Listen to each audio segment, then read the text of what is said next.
તો અમે લોકો આવી ગયા છીએ હોટલ કોર્ટયાર્ડ બાય મેરિયટ અમદાવાદમાં જે આવેલી છે ઇસ્કોનથી નજીક રામદેવનગર પાસે.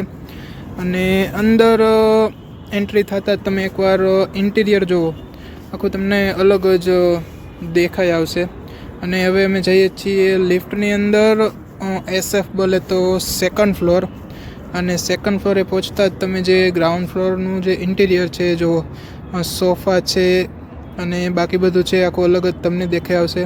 હવે અમારો એક ભાઈબંધ ખોવાઈ ગયો છે, હું ગોતું છું એમને ક્યાંય મળે તો, અને ન મળે તો હવે અમે અહીંથી નીકળીએ છીએ એને મૂકીને.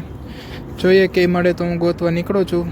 બાકી અમે સેકન્ડ ફ્લોર છીએ, અહીંયા ઘણું બધું બ્રેકફાસ્ટ ને ઘણું બધું છે, એટલે અમારા માટે તો નથી.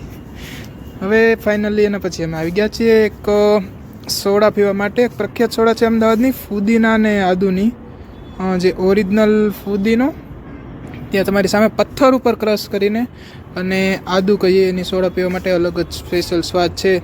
એનો ફૂલ વિડીયો પછી આવી જશે એક બે દિવસમાં. અને એ પતાવીને અમે પહોંચી ગયા છીએ સેવ તરી ખાવા માટે. સેવ તરીનો પણ full detail video, location, price, brand, બધી વસ્તુનો જે ડિટેલ વિડીયો છે એ એક બે દિવસ રહીને આવી જશે. અત્યારે તમને હું શોર્ટમાં કહી દઉં છું, અમે સેવ તરી ખાવા માટે આવી ગયા છે. બનના કટકા કરીને સેવને તરીને ઉસળ ને બધું નાખી દીધું છે. અને અહીંની જે સેવ તરી છે, સેવ ઉસળ છે, એ ઘણું બધું પ્રખ્યાત છે. તો ટેસ્ટ કરવા માટે અમે લોકો આવી ગયા હતા. બહુ જ સરસ છે. જો કે સેવ ઉસળને એ વડોદરાની પ્રોડક્ટ છે, જ્યાં ઘણી બધી વખાણાતી હોય છે. તમને અમદાવાદ કે વડોદરાની કઈ જગ્યાની સેવ ઉસળ વધારે ભાવે છે, ખાધેલું હોય તો મને કોમેન્ટ કરીને જણાવજો. અને એમના પછી હવે અમે લોકો આવી ગયા છે. મારે એક બોટલ લેવી હતી, તો આલ્ફા1 મોલમાં અમે ચક્કર મારતા હતા અને મને એક બોટલ દેખાણી, પણ એના જે પ્રાઇસ જોઈને મેં પાછી મૂકી દીધી છે બોટલ. પ્રાઇસ તમને બતાવું, જો દેખાય છે 1795, 1800 રૂપિયાની બોટલ છે. એટલે આપણને એમ થાય અંદર કંઈ ભરીને આપતા છે. અને તો હવે આલ્ફા1 મોલમાં થોડાક અમે લોકો ચક્કર લગાવી રહ્યા છીએ. અને બાય ધ વે હજી એક ડાઉટ છે, લાઈક આલ્ફા1 અને નવો એક પેલેડિયમ મોલ બન્યો છે. તો લોકો કહે છે, ઘણા કહે છે આલ્ફા1 મોલ મોટો છે, ઘણા કહે છે પેલેડિયમ મોટો છે. તો ખબર નથી પડતી હવે શું છે. બાકી અમે બાટાના જે શોરૂમ, જે શોપ હતી એમાં આવી ગયા હતા. આ શૂઝ છે 2499 બોલે તો 2500 રૂપિયાનું આ ઓરિજિનલ બાટા કંપનીના શૂઝ છે. ને કેટલી બધી અરાઉન્ડ 150, 200, 250 જેટલી બ્રાન્ડ્સ આ આલ્ફા1 મોલમાં હશે.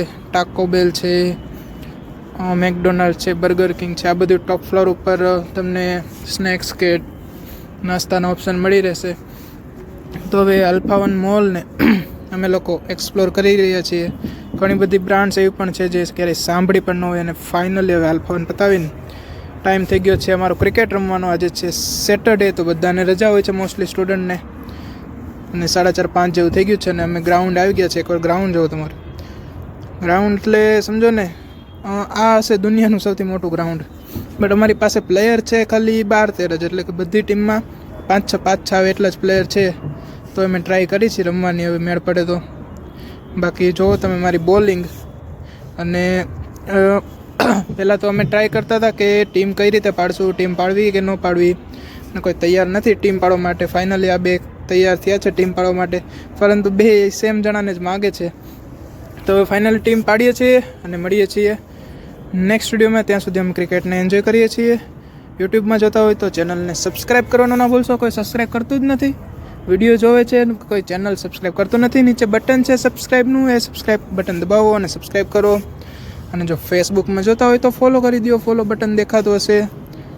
અને હવે મળીએ નેક્સ્ટ વિડીયોમાં. આ જો મારો ખાસ પ્લેયર છે જે હાઈએસ્ટ લેવલ રમી ચૂક્યો છે. Highest level in the sense living પીજીનું હાઈએસ્ટ લેવલ જે રમી ચૂક્યો છે, હિતેશ. અને હવે મેં બોલિંગ મેં ચાલુ કરી છે.